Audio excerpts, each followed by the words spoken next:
রাসূলুল্লাহ সাল্লাল্লাহু আলাইহি ওয়াসাল্লাম আরও বলেন যে ইয়াজুজ মাজুজের আবির্ভাবের পরও বাইতুল্লাহর হজ ও উমরা অব্যাহত থাকবে। হাদিস বুখারী, হাদিস নং 1490।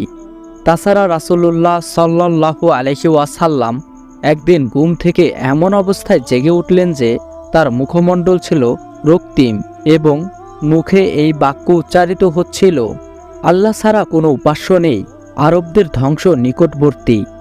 আজ ইয়াজুজ মাজুজের প্রাচীরে এতটুকু ছিদ্র হয়ে গেছে। এরপর তিনি বৃদ্ধাঙ্গুলি ও তর্জনী মিলিয়ে বৃত্ত তৈরি করে দেখান।